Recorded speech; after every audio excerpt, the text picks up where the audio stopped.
un momento se lo dijo? ¿O que él no estaba, o de repente tenía miedo de morir en la cárcel y no morir en medio de la familia, o quería? En realidad no hemos conversado sobre este tema tan íntimo, pero alguna vez coincidimos en que morir es muy ordinario, todos vamos a morir. Claro. El problema es morir sin hacer lo que uno pudiera haber hecho, ¿no es cierto? Morir con la frustración de no poder alcanzar sus objetivos, ¿no? Y yo creo que él en muy buena parte lo logró, ¿no? Yeah. ¿En algún momento le dijo a usted, por ejemplo, que él deseaba volver a estar con la familia? Sí, O sea, por ¿qué supuesto, pensaba? él tenía un gran amor por su familia. ¿Qué pensaba él de esa prisión que él estaba en ese momento? Lo limitaba en esa aproximación emocional que tiene todo padre por sus hijos. Él resentía mucho estar alejado de sus hijos, él quería enormemente a su familia, eso me consta. ¿Y él en algún momento le dijo, le confesó que él merecía la cárcel o no? No sé. No, él absolutamente estaba convencido de que no merecía la prisión que le había sido establecida por la imputación falsa de los cargos. Mire, sobre el señor Fujimori hay cinco condenas, ¿de acuerdo? Aceptó 3 de ellas, no porque fuese condenado, sino porque se acogió a la terminación anticipada del proceso, ya que eran cargos relativamente menores y sobre ella pesaba la condena por 25 años, ¿no es cierto? Que quería revertir, dicho sea de paso, como ya le adelanté.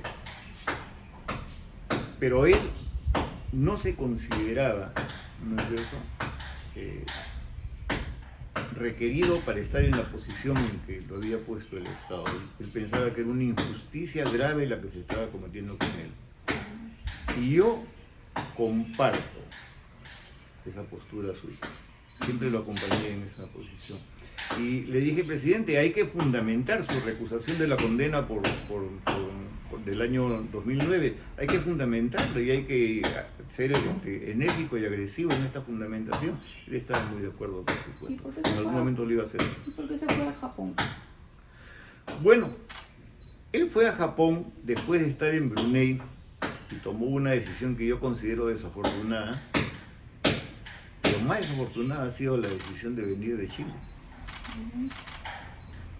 O mejor dicho, hacia Chile. Sí, porque él podía haberse quedado hasta... Todos tenemos momentos de flaqueza.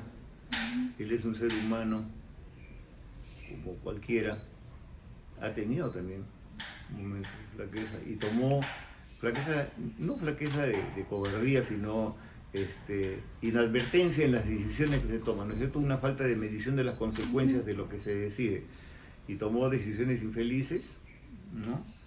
Algunas, y ha pagado por ellas, ¿no? Pero ¿por qué quería volver? ¿Por qué quería volver a Perú? A Chile. Ah, bueno, es que esa era la vía para retornar eventualmente a Perú. Claro, pero ¿por qué quería volver? Si estaba también en Japón. Porque él piensa que tiene una deuda que debía terminar de saldar con el pueblo peruano, porque él era consciente de que su obra política no había terminado. O sea que sus proyectos de repente, luego de, no sé, luego de ver la cuestión esta de judiciales que tenía, ¿no? Solucionar la parte judicial, él de repente tenía miras de volver a postular. Primero creo que quería explicarse, tener acceso a una comunicación con el pueblo peruano que le permitiese mostrar las luces y las sombras de su gestión, y reconciliarse con el pueblo, y en segundo lugar una nueva oportunidad para retomar su gestión y avanzar en un proyecto que él tenía y que habían quedado inconclusos. ¿Se lo dijo? Me lo sugirió. Yeah. Me lo sugirió. Él nunca dejó de ser un político, pensaba políticamente. En ningún momento abandonó la idea de que sus proyectos pudiesen ser otra vez materializados en la vía política. Bueno, desgraciadamente el señor ha fallecido. Muchos dicen que lo peor que le puede haber pasado a estas personas, ¿no? Odiadores profesionales, a estos señores que tienen la narrativa, ¿no? De que el señor Fujimori, el expresidente Fujimori, fue un violador de derechos humanos, qué sé yo, es que haya muerto en libertad. Sí, supongo que lo lamentan bastante, ¿no? Hubieran querido que muriera en prisión. Felizmente eso no ha ocurrido. Ahora, él tenía en mente varios proyectos para el futuro. Él había asumido, en las últimas conversaciones que he tenido con él, mis comunicación, había asumido con esa energía que siempre le he reconocido, con el coraje que él tenía, había asumido la posición de luchar contra el cáncer con las terapias más duras que le permitiesen superar la enfermedad. Él pensaba que de repente podía derrotar el cáncer. Y hubo este evento muy desafortunado de la caída que tuvo, por la cual se fracturó el fémur a su edad. Entonces ya tenía 85 años, eso es, como se conoce bien, una afección muy grave, porque tiene un impacto terrible sobre todo el organismo de la persona, ¿no? Sí. Se sentía físicamente afectado, pero yo he conversado con él después, y su lucidez y su memoria portentosa se mantenían intactas, ¿no? A pesar de sus dificultades para comunicarse, se mantenían intactas. ¿Y luego de salir de la cárcel, o sea, realmente pensaba también postular o...? Yo creo que él en algún momento... Sí, usted conversó, ¿no? Sí, saliendo del penal, él que tuvo algún contacto con la población, pudo comprobar lo que su corazón le decía, sí, claro, que él gozaba de un gran aprecio en la población, en los peruanos comunes y corrientes, de todos los estratos sociales, donde él se presentaba en la calle, la gente se agrupaba para saludarlo y felicitarlo. En la esquina de Paseo Parodi y Javier Prado se detenía su vehículo y la gente hacía un meeting improvisado en los minutos que el vehículo estaba detenido. Entonces él captó eso y dijo, bueno, creo que debo, ¿no?, optar por una segunda oportunidad, porque la gente me está necesitando para sacarlo del marasmo en el que nos encontramos, ¿no?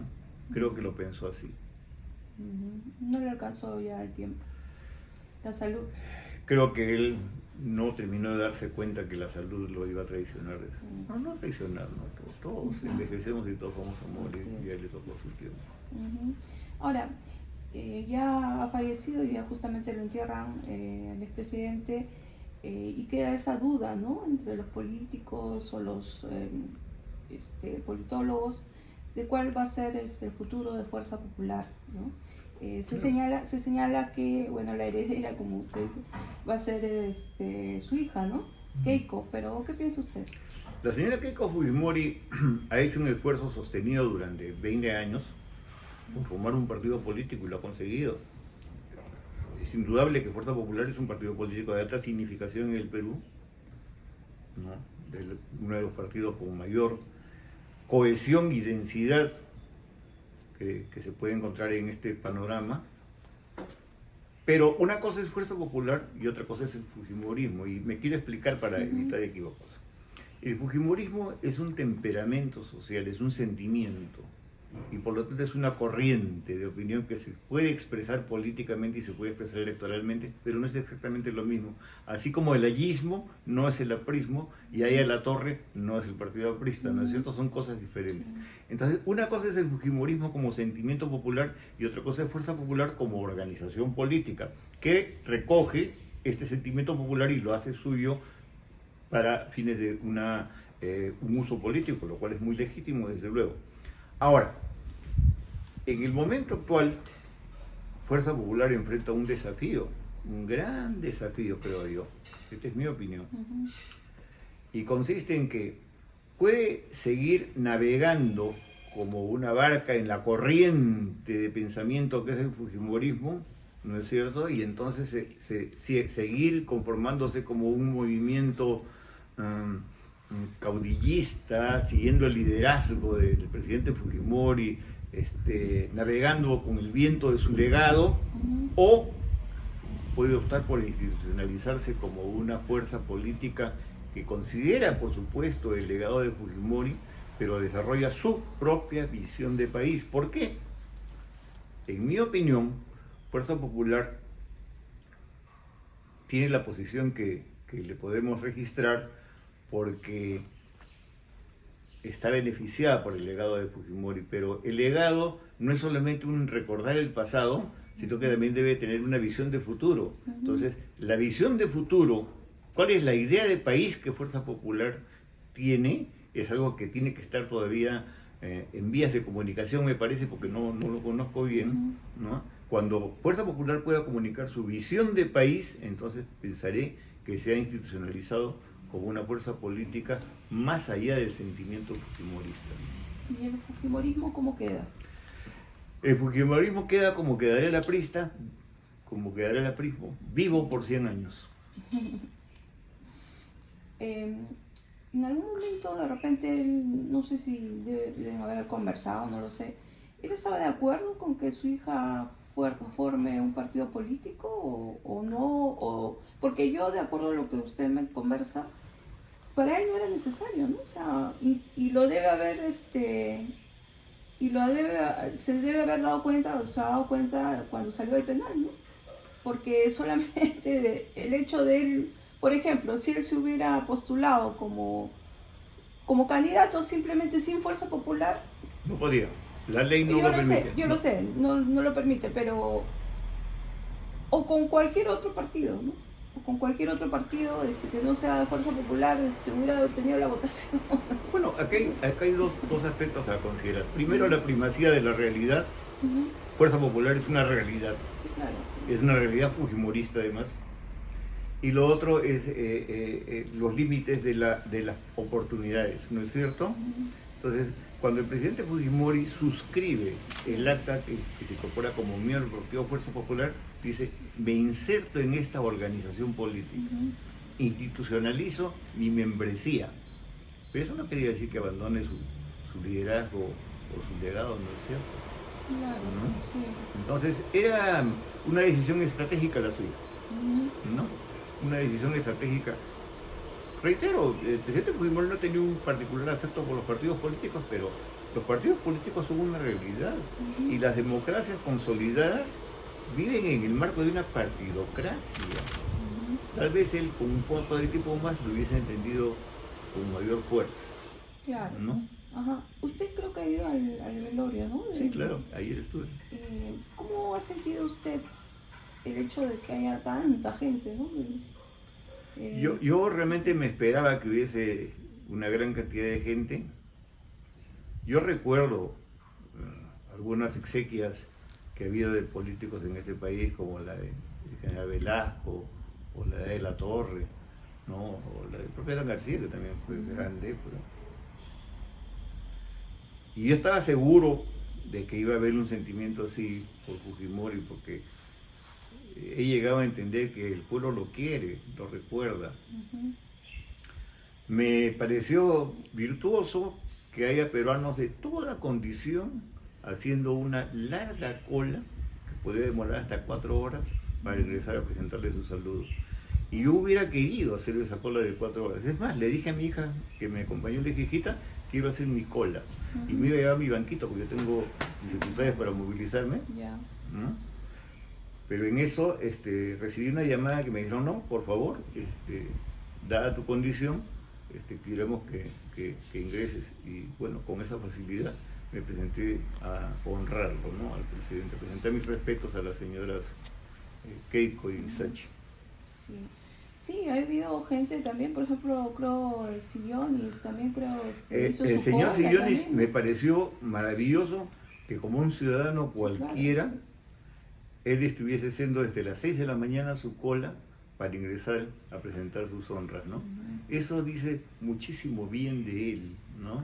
A mí me parece que es una persona de una gran decencia con ese gesto suyo. Yo hubiera querido imitarlo, pero yo no podría estar 2 horas parado. Claro, no, hubiera sido imposible. Sí, son condiciones que no... Sí. Claro. Pero, ¿qué pudo percibir usted, ¿no? Aparte del gran cariño que obviamente la gente puede estar 4 o 5 de la madrugada, ¿no? ¿Qué pudo percibir usted cuando estaba allá velatorio. Lo más interesante es que se confirma la hipótesis de que el liderazgo de Fujimori era identitario, en el sentido de que lo que él hacía y decía sintonizaba perfectamente con anhelos muy puntuales de la población, porque las personas del común que estaban allí no opinaban. Hizo una gran gestión cuando nos liberó de una parte de la deuda externa, recomprándola a un precio muy ventajoso. Tampoco opinaba, bueno, la privatización fue muy virtuosa porque nos descargó de una terrible burocracia estatal. No, la gente decía, el presidente fue a mi pueblo y me hizo esa escuelita, Claro. o hizo la posta médica, o el puso puente. veredas, o hizo la carretera, ¿no es O el cierto? puente también. O el tanta puente. gente Entonces, los anhelos muy puntuales de la población eran rescatados por la obra de Fujimori, y eso ha quedado grabado en la memoria. Ahora, eso ha quedado grabado en la memoria de mi generación, pero es importante que haya llegado, importante para mí que haya llegado a captar que también ha quedado grabado y está siendo grabado en la memoria de las generaciones posteriores. Mis hijos valoran también la obra de Fujimori como salvador de la República, y mis nietos. Entonces, ¿por qué traigo a colación esto? Porque ha habido una campaña insidiosa de más de 20 años para destruir de la memoria social el legado de Fujimori, y no se ha conseguido. No, los odiadores de Fujimori y sus enemigos no han tenido éxito en desterrar de la memoria de las poblaciones el afecto que le tienen por haber conseguido sus anhelos con las obras que les hizo. ¿Y quiénes son los odiadores? Más Bueno, extremos. ese es muy simpático. En mi libro, La Otra Memoria, tengo un capítulo casi al final que trata sobre la historia del odio político en el Perú. En realidad, el odio político se funda con el Partido Civilista. El Partido Civilista inaugura el capítulo del odio. Empieza odiando a los militares que habían tenido el control del poder político antes del presidente Pardo en 1872. Luego, los odiadores convertidos ya en civilistas despeñaron al presidente Augusto Leguía, ¿no es cierto? Se aliaron con una facción del ejército, lo derrocaron a Leguía y siguió otro periodo militarista en la historia de la República. Los odiadores, que han sido los civilistas, los que se creían los dueños del país, odiaron y aterrados estaban ante la posibilidad de que el señor Haya de la Torre tomase el gobierno alguna vez, porque pensaban que eso iba a significar el fin de sus capacidades de controlar el país. Los odiadores, que son esos civilistas, combatieron a Velasco, que se impuso desde la Fuerza Armada con un gobierno que los desplazó. Los odiadores intentaron hacer lo mismo con Alan García, y los odiadores han hecho eso con Fujimori. ¿Quiénes son estos odiadores? Son las personas que se han creído dueños del país por su enorme poder económico, pero no porque les hubiese sido arrebatado ese poder económico, sino porque fueron desplazados de la gestión del Estado. Lo que tienen en conjunto y por igual Leguía, Velasco y Fujimori es que echaron a los civilistas de la gestión del Estado. Y eso los afectó muchísimo, y eso no lo perdonan. No lo perdonan. Haya de la Torre también amenazaba con echarlo de la gestión del Estado con su nueva concepción del Estado de los trabajadores manuales e intelectuales, y tampoco les hubiera perdonado eso. ¿No es cierto? Ese es el carácter neocivilista de los odiadores, que ahora se expresa en los cívicos y últimamente en los caviares. Son gentes desplazados del poder del Estado. No del poder económico, lo mantienen, lo conservan, pero del poder de la gestión sí fueron desplazados, y eso no lo perdonan. Y la izquierda radical, o sea, tiene otra incluso también aquellos que son partidarios del terrorismo, porque hay gente, yo le digo que yo soy cronista parlamentaria, y veo cuando hicieron la ley para poner tope, la ley, ¿cómo se llama esta ley? La ley que limiten el tiempo de la humanidad. Sí. Uf, Sí, parecía sí, sí. que había terroristas en el pleno. Bueno, a ver, se ha dicho ya, no soy el primero en decirlo, así que no va a ser original, que Fujimori les quitó sus banderas a las izquierdas. Ya le adelanté que Fujimori me decía, yo tengo ideas de izquierda. Le quitó sus banderas a las izquierdas, porque cuando se hizo de los anhelos de la población, los dejó desarmados, ya no eran representativos. De hecho, hubo elecciones durante los 10 años que tuvo de gobierno Fujimori, que se presentaron hasta 7 candidatos, y 4 de ellos por lo menos de izquierda. Los fraccionó, los desapareció como una opción de gobierno en el Perú, que no han recuperado ni siquiera con Pedro Castillo, no lo han vuelto a recuperar. Entonces, eso no es un despojo del poder político que nunca habían conseguido, no lo han conseguido jamás, ni siquiera con Pedro Castillo, ni por más Mirta Vázquez o que hayan tenido en el entorno, no lo han conseguido. Pero lo que sí les quitó realmente de poder político fue el control de los aparatos sindicales. Miren, cuando Fujimori liquida muchas empresas públicas, ¿ya? Y entonces hubo muchos trabajadores despedidos, las más afectadas fueron sus organizaciones sindicales en el Estado. Eso no fue un abuso de ninguna manera, porque ¿sabe qué? De los 5.000 y pico millones que hubo como resultado de la liquidación de esas empresas, y todos se pueden pagar liquidaciones de esos trabajadores que entraron a otros aspectos a otros sectores del mercado. No hubo abuso, no hubo despojo. Pero lo que sí se determinó fue la burocracia sindicalizada en el Estado, ¿no? ¿Y quién manejaba esa burocracia sindicalizada? ¿Quién manejaba la CITE? Los izquierdistas. Perdieron un espacio, un importante espacio de poder, ¿no? Y no lo han recuperado. No se lo perdonan. Y no se lo perdonan para nada. Claro. Bien, muchas gracias por la entrevista. Muy amable. Gracias a usted por su amable presencia. Gracias por la colaboración. Por favor. Sí, por favor, para que muestre.